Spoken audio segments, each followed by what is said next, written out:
so welcome to today's video. I decided to turn the camera on today and just kind of film this video. I had this idea in mind to share with you some shocking products that I discovered last year in 2022. These are going to be some positive and negative reviews basically of each of these products. I try a lot of products out over the year and I purchase everything myself.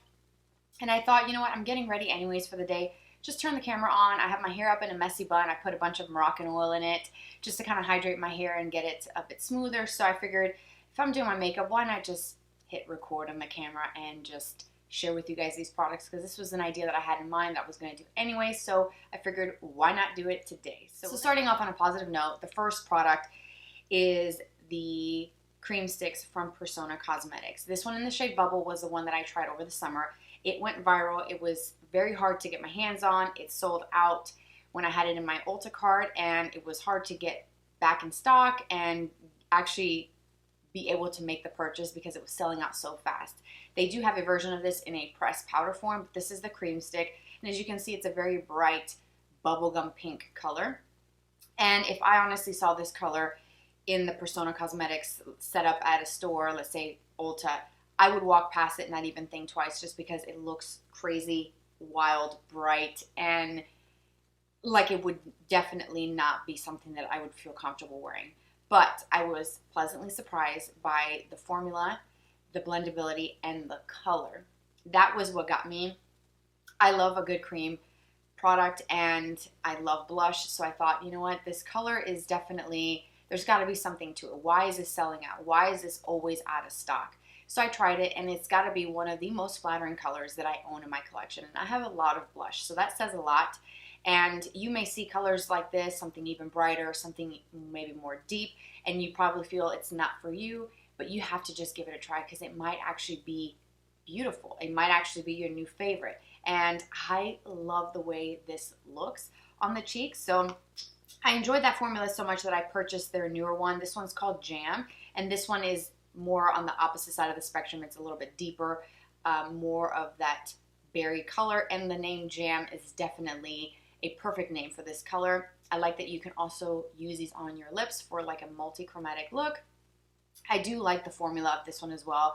Very creamy and easy to work with, but this again would be a color that I would see and I say, well, that's pretty, but it's not a blush color that I would naturally gravitate towards just because it is dark. But when this goes on, it leaves a beautiful rosy flush that actually is incredibly beautiful on the skin, and I just can't get enough. So that's why I purchased both of these, and I am so happy I got them. So if you see a blush color that you think might be a little too much out of your comfort zone, just give it a try.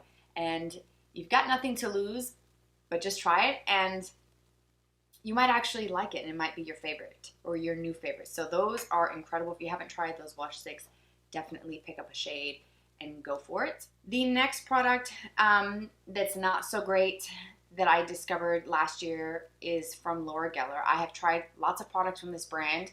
They make the Italian marble lipsticks. I have one of them that I use almost every single day. I love it. Their marbled baked foundation that has like a bunch of different shades. I like that. I also have their bronzer. I've used their spackle primer in the past. I've used some of their eyeshadows in the past as well. So I was kind of trying to build my collection of jumbo shadow sticks, and so I saw that they had the Kajal Longwear eyeliner. This is in a dark brown, and I thought this was going to be like a cream shadow because it has that same sort of style where it's a bigger, like chunkier crayon type of product. And as you can probably see there on the camera, it looks like it would be one of those shadow sticks. So I tried it that way and it didn't really work out. For liner, it's fine. It goes on just fine. It's pigmented, but I got this shade. As you can see from the outside, it looks more like a bronze. But the problem with this is that it's hard to blend if you use it as an eyeshadow. And once you kind of get it blended, it's patchy and it doesn't look right. Also, the tone of it, it says dark brown. So once I finish blending it, the tone of brown sort of disappears. And I'm left with like a dark wash of color, almost as if I took a black eyeshadow and just lightly did that all over my lids. It doesn't look very flattering, and it's too much work for a one shadow look, and it's, like I said, it doesn't look pretty. So for me, this was definitely a pass. So the next product, and I'm not kind of picking in any particular order, I'm going to try to do a positive and maybe a not so great review and then kind of bounce back and forth instead of doing a bunch of positives or all negatives, because that's kind of like, I don't know. Anyways, so the mascara from Ilia, the Limitless mascara, I tried a mini size of this and I enjoyed it very, very much. So I picked up the full size. It's what I'm wearing today, and I honestly love this formula. I included this in my Best in Beauty for 2022 for the eye and lip category, and I will link that video for you if you haven't watched it. This made the cut into that video because I absolutely adore what this does for my lashes. It gives me length, thickness, volume. It makes my lashes look even longer. It literally does check off all of my boxes. If I look at my lashes now, it's exactly what I want my mascara to do. I want it to make my lashes look dramatic, long, thick, luscious, separated from inner to outer corner, and this does it all. And the best part is that it's also listed under the Clean at Sephora section, so if that matters to you, that's a good thing to note. The brush is definitely different. It has an hourglass shape on top, and then at the bottom it has like these little combs that you could use to kind of brush through and separate. And I feel like the setup of this brush applicator is key to getting the look that I like and to getting a very dramatic eyelash effect. And I could not be happier with this mascara, and I would recommend it, and I would definitely repurchase it because it's a great formula, and the brush is very different than anything I've tried before, and I feel like those two together really make this a very special mascara. So a complexion product. I have the Rare Beauty foundation. This was one that I tried several months ago. I want to say maybe June, July timeframe I bought this, and the concealer to match. So let's start with the packaging. Really pretty. I like the very clean, sleek look of it. I like the price point of the brand. I like what the brand stands for. And they've come out with really good products. And I've tried quite a few from this brand, and I've been impressed and I enjoy them. So I decided to venture into their complexion products. So I chose the foundation in the shade 110N. So let's start with the color. 110N is way too light. It has a very yellow tone, which is fine. I can make it work. It's not a big deal. I prefer neutral. But if I had to pick, neutral is what I would go for. Then I would go with something more golden yellow before going anything too pink, because it wouldn't look flattering on my skin and with my undertone. So the N, I feel like, kind of made me go towards thinking it's going to be neutral, but it has a bit of a yellow tone to it. It's not off-putting and it's not unnatural looking, but it's a little bit more yellow than I thought. 110 is way too light. I have it in the concealer, and the concealer is even lighter than this. And so for the concealer, I have to use it just a spot in the inner corner to brighten and awaken the eyes. It's not one that I could use all over the under eye area because it would look very, very off. And that would be really hard to make work. So this foundation is okay. It has a big jumbo applicator, like a doe foot, or should I say a buck foot, because this is huge. You can kind of swipe it on, dot it on, put it on a makeup palette. I have a makeup palette that I bought from Amazon years ago that I use to put my products on. Just for hygienic reasons, I don't care for this applicator just because I don't want to swipe it on my face and put it back in there. I don't like the sort of application method. It blends fine. I feel like I have to make this work by mixing it with something else. And with all of the options I have in my drawer and on the market these days, I don't have to really make something work. It should just already work for me right off the bat. So it's just not the best formula for my skin. It doesn't look the best on its own. I think the tone has a lot to do with that as well. It just looks not right. So this is one that I would just mix with other things just to get through it, because I don't want to throw it away because I did buy this myself. But it's not one that I would recommend, and it just kind of, unfortunately, was a miss for me. And I was really looking forward to that based off of my personal experience with other products from Rare. It missed the mark a little bit on that. Another positive product is one that I was very hesitant. I saw some videos on Instagram of this specific style of product being used for the brows, and I thought, that might actually solve some problems for me. However, I was very intimidated by those videos simply because I felt like you had to really know how to use this type of product to really get the nice full brow effect that I was seeing in these videos. And I thought, is that going to be a disaster? So then I decided to kind of venture into the drugstore side and see what I could find that's very similar to kind of get me going in this route of this type of product. And so I stumbled upon this product from NYX. This is the Lift and Snatch Brow Tint Pen. And it is a little bit intimidating because when you look at this product, it looks exactly like a liquid liner. And I honestly could use this as liquid liner and no one's going to know. No one would ever know the difference. It has that same sort of pen style with a brush tip applicator. There are some out there on the market that have a felt tip, some that have like a multi-prong tip as well. Benefit makes one like that I think I'm going to try next just because I'm kind of curious. But my brows, without any product on there, they're very sparse. I have a lot of areas that are just completely bald where hair does not grow back. The years of plucking, waxing, and trying different brow styles really kind of mess up the hair follicles. So unfortunately, I don't have a lot of growth in certain areas. So I do fill in my brows pretty heavily because it's the look that I like.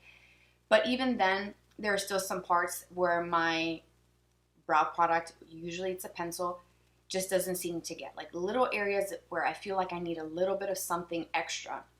So I thought this would be a good option to draw a hair-like stroke in those areas to mimic the look of a hair so that when you look at my brows, you can't tell. And this does exactly that. At first, I will say the first time I used it, I applied too much pressure. Just like a liquid liner, if you apply too much pressure, the formula, the ink will flow right through the tip and you get too much. So you have to be very light-handed. So for this, what I do is I just kind of lightly with the tip of it, just kind of graze my skin. And you will feel like a tickling motion, but you will get some product on. And I just kind of go right in here, this under part here mostly, on both sides. I've already done this, so I'm not going to put too much on. And then right up through here, I have a spot here and on this side that just don't grow back. So once I have that applied, I do my spoolie, comb through it, and it actually fills in those little spots where you could tell that there's nothing there. So I actually like to use this after I do my brow pencil. So let's kind of switch gears here and go with something super bougie, like bougie, okay? I have been seeing this product for a while and it's been on my radar, okay? It is quite expensive and I thought, really?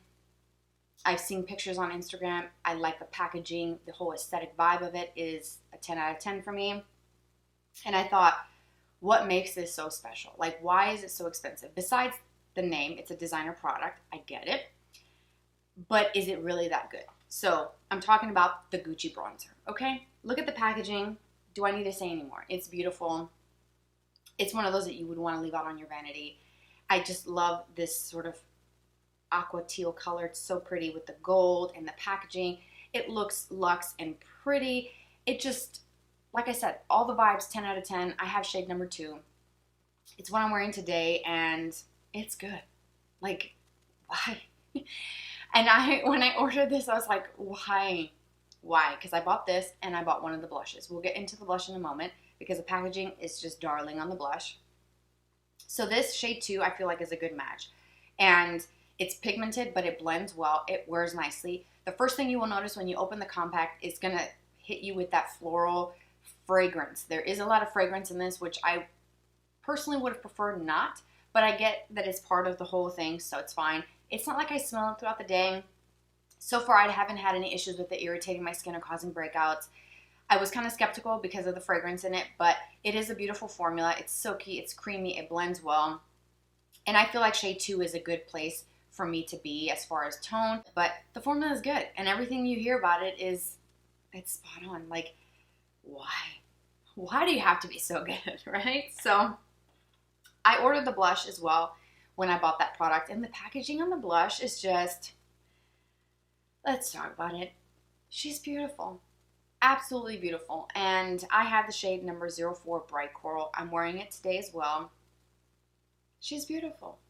It's a color that I could wear year-round, which is what I would recommend. If you're going to spend 50 bucks on a blush, pick a shade that you're going to use every single day, all season, because you don't want something, at least in my opinion, too summery or too wintry that you only use during that season and then it sits in the drawer or in your makeup bag and you don't touch it again until the next season. You know what I mean? So I would recommend picking something, this one, for example, for me, Coral, even though it is a coral shade and you probably think spring and summer, I did wear this in December and it's fine.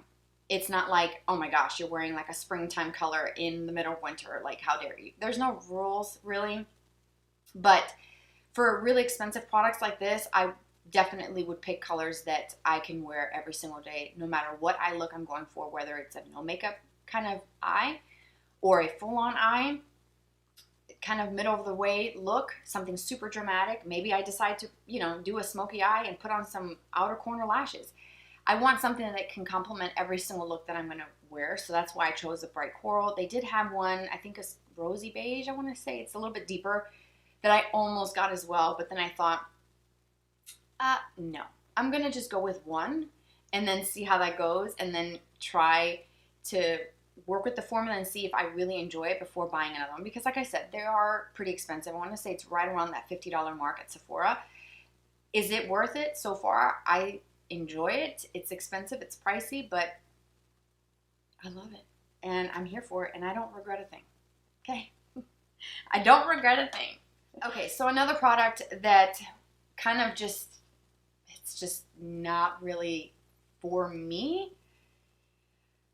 is the Too Faced Born This Way Ethereal Setting Powder. I bought this with the concealer that came out a couple months ago. The concealer is fine. It doesn't give me a whole ton of coverage. I would say it's a light sort of medium coverage. So I bought this because I wanted a sort of setting powder that was loose. I have one from Dermablend that is more yellow. It's like a banana color that I use sometimes for the under eye area. And I have used it on my face too when I'm in a rush or just kind of like slapping on my makeup. But I wanted one that I could use under the eyes and on my face for those times where I do want to set my makeup. So this is the translucent. I don't think they have any like colored powders in this formula, the Ethereal Setting Powder. The packaging is nice. It is bulky because it is a loose powder. It's a big old thing. So, it's not as sleek as a compact for a pressed powder. I do appreciate the fact that they included a cap to keep it from being a mess. Because, you know what? Loose powders, they're messy. You just can't avoid it. And I was kicking myself after using it a few times because some of the product kind of came out from the edges of the cap, and it was inside my little container where I have all my powders. Then it got into the foundation and it made a mess. So I had to clean it. Not my favorite, but as far as the formula, I'm going to continue using this, just lightly dusting it on my face to set my makeup whenever I want to use powder. I don't do that every day because I did use this under the eye and it made my under eye area look 10 years older. It aged my eyes really bad. Like, I was thinking, do I really have that many wrinkles under my eyes? Like, how am I not seeing this in the mirror when I'm doing my skincare or when I'm doing my makeup any other time? And I'm like, no, I can't, no. So then I tried mixing this with other different concealers and it did the same thing. Then I tried other concealers and other powders and it was fine. Like today, I don't have that problem. It's fine. Like my under eye areas look fine. But the moment I put this on over a concealer, I'm aged like 10 years and I don't like it. It's not flattering. So I wouldn't recommend it. I'm going to try using it because this is a big old tub. And I don't like returning products anyways. So I'm going to use it just lightly dusting it or maybe to clean up the outer edge of, some smoky eyes or what. I'll find a way to make it work. But I'm not going to use this under the eyes to set my concealer. No way. And I wouldn't recommend it either. Okay, so I'm going to share with you the product that I'm wearing on my lips. I'm wearing one of the two. So it's the Makeup by Mario Moisture Glow Plumping Lip Serum. I'm wearing Bare Glow today over a little bit of my Natural Mauve lip liner from Lancome. And the Bare Glow I feel like gives me more color than this one, which is Pink Glow. So last summer, the brand released every Monday a new shade. And this was the first Monday in the summer that they released the Pink Glow, which is that creamy color with no shimmer. The Bare Glow and the pre-existing shades in this range had a bit of a sheen or shimmer to it. And it doesn't feel gritty. It doesn't feel like there's particles in it, which I really appreciate that because I can't stand having that feeling of like grittiness. I've had that before with shimmer products. You can feel it and it just doesn't feel comfortable. You don't get that with this. So I bought the Pink Glow because I wanted it to be that sort of milky pink shade that you see here. I don't have anything like that in my collection, so I thought this could be that for me, and I could also try the formula that everybody seems to be loving. So that is why I picked up the Bare Glow, because this one was out of stock at Sephora, but it was in stock on the Makeup by Mario website the day that this Pink Glow launched. So I bought both of them together.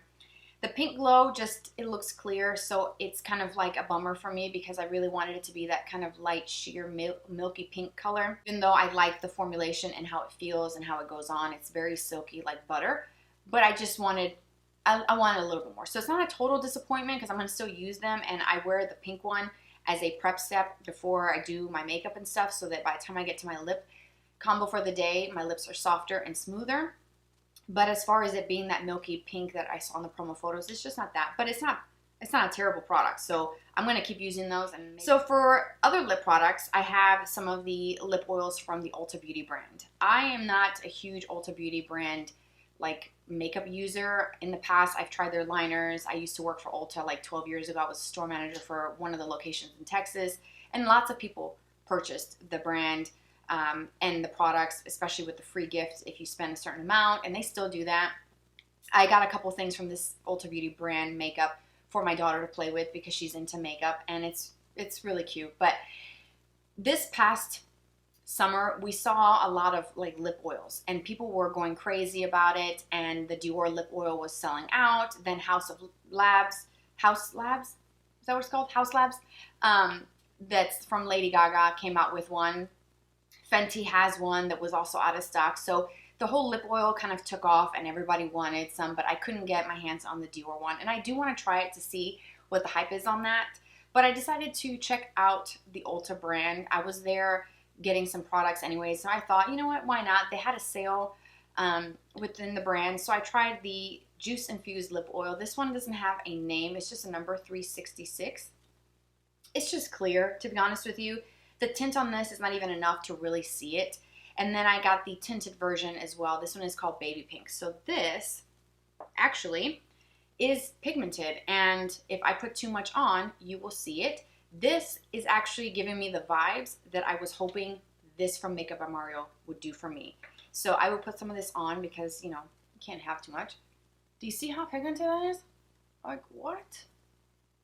Super pigmented. I probably need a little bit of a deeper lip liner to go with this because, as you saw, one swipe, you see that kind of sheer milky pink color that I wanted because I don't have anything like that. So I like to use this over the top of maybe a lipstick that is a little bit deeper. Maybe I use a lip liner like, for example, Iconic Nude from Charlotte Tilbury. If I apply too much pressure, it's a little darker than I want it to be. So that's when I'll go in with something like this to kind of bring down that sort of brownie nude color from the lip liner. I like to use this over other lip products. This one that's tinted, it comes off clear, but it's great. The formula is nice, rich, thick. It stays on. It's not slippery. It doesn't kind of goop around and move. It actually stays on. So if you want a lip oil, check out the Ulta Beauty brand. I'm back. So what I did was I took a little bit of the Huda Beauty cream lipstick in Angel, and I went over the top to give me a little bit more pink, and I feel like that just kind of brought the tone up just a little bit. I hope it's not the viewfinder. It's fine. I don't know if it's too washed out still, but we're going to roll with it, whatever. It's just makeup, and I will probably change it later.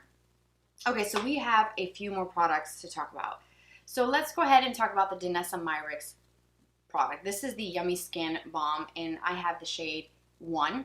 I like the whole spoon thing that it's provided for you so that you can kind of scoop out the product. I bought this over the summer when it came out, and I've been using this a little bit. I use the spoon to kind of scoop out some product, and when I use this, the first time I used it, I didn't really like the effect of it. So this is a product that is one that you could use as your main foundation. You can use it as a first step, like a primer, to your foundation. You can use it on top to amp up the coverage. It's supposed to have that kind of silky feel. It's a cream, but it has that kind of dry down as a powder, so it's kind of a unique product. It's a blurring balm powder for face and eyes. That's what it says on the back. I have nothing like this in my collection. I don't know if there's other products on the market that exist that are like this, that have that creamy feel and application, but it's gonna wear and look like a powder. Everything about it sounds really great, right? So when I first used this, I felt like it accentuated my texture. And at the time I was pregnant, so it could have been just my skin was a lot drier during pregnancy than it is right now. So it could have been that. So then I kept trying it, trying to figure out if it's this with certain foundations, this with the wrong moisturizer. I just try to make it work. And I felt like the best way for me to use this is just taking a little bit of it and just pressing it over the top of my foundation, like in the areas where I have larger pores, because it does smooth and blur that out, and I do like the way that looks. I feel like it's something that I have to use over foundation, so I won't be using this as my prep step. I have tried that recently and it was better this time around than my previous experiences with it, so it might just be that my skin was not in a good place at the time. But bottom line, I just wasn't completely wowed by it. Okay, so this next product, this one, I'm gonna hold it like this. Kind of strange, I know. We'll get there. Just you wait. This is the Saie Beauty Brightener. I forget what it's called. I have it in the shade HB1. They came out with this, again, a few months back, and I thought this could be a really nice brightener. So I'm all for brighteners and anything that can brighten my eyes. I have 4 kids. I do wake up throughout the night. Not as much now, but I had a newborn. So, you know, my under eye area could use a little extra help and a little extra loving. Okay? I'm just going to put that out there. I have some brighteners in my collection that I really like. This one, I'm holding it like this because it is covered in oil. So let's talk about the formula. The formula is very, very, very creamy and emollient to the point where it does not set. And that bothers me personally because it does crease, it does settle, it does move. And I don't like that. And I don't think, honestly, just kind of speaking generally, that nobody wants that kind of creasy, just wet skincare eye cream look all day long. I get the whole, you know, skincare thing. You put your eye cream on and your under eye area looks a little bit more moist and hydrated and rejuvenated. It sinks in and over time it's fine. It doesn't interfere, if it's the right formula, with your concealer. But this is just, there's too much hydration in this. It's too juicy. It's too much, right? I don't know if the camera's gonna pick this up, but I will try to focus it in a way where it doesn't capture my face. Maybe there. Do you see how wet and kind of greasy this is? I cannot tell you how many times I've gone into my little basket of concealers and correctors to clean my products because the oil just gets over everything and it just keeps seeping out of this product. So I can't recommend this. Like, just the setup of this packaging is an absolute no, first of all. There's too many emollient oils in this formula, so they need to kind of reformulate and kind of cut that back because it's just too much. And I like the tone. It brightens, sure, but I can't use this. Like, it just is too wet under the eye. And again, like I said, I can't even this that's just so terrible under the eyes just won't even work. It's just not doing it, you guys. It's just too, and when I pulled this out, a bunch of oil just splattered all over my desk. Thank you, Saie. So I'm going to end it on a positive note with the NARS Soft Matte Complete Concealer. I have this under my eyes. Yep. I'm using a mattified or matte concealer, not mattifying, a matte concealer under my eyes. And I thought, wait a minute, not really the finish that I would personally select for my under eye area. But let me tell you, this formula is beautiful. It's like it truly is like a soft matte. There is no like shine. It's not super creamy and emollient. It blends well. It wears nicely. It sets well. It plays well if you mix it with other products or other like skincare underneath. If you mix it like I do a lot of the times with other concealers, it works very well. And I have the shade Chantilly, light one. I don't know if I mentioned that already, but I take my little makeup spatula and I scoop out the tiniest little bit because this does have quite a bit of pigment to it and coverage. I do really enjoy this, and I like the fact that it's a little bit more on the lighter side, but it does brighten, and that's all I have on my under eye. This and some of my setting powder, which is the Pat McGrath under eye setting powder. And I actually really like this. I was blown away. The first time I used it, I was shocked that I enjoyed the coverage and the fact that I'm wearing a matte concealer under my eyes. This is something that I would have typically had on hand for breakouts, for hyperpigmentation, for post-acne marks, because my skin used to break out a lot. So this would be something that I would use because it has coverage and it doesn't look creamy like you would for an under eye concealer, because that doesn't necessarily do you any favors when you're trying to cover breakouts. If it's too emollient, too creamy, if it doesn't really stick to that area, it doesn't do the coverage that you need it to do. Whereas a formula like this, that's a little bit on the drier side, but don't let that scare you, will actually stick to the breakout, the spot, the pigmentation, wherever, and actually stay there. So I was so surprised by this, and I just had to include it in this video because I was shocked. Okay, we are finished here. That is it.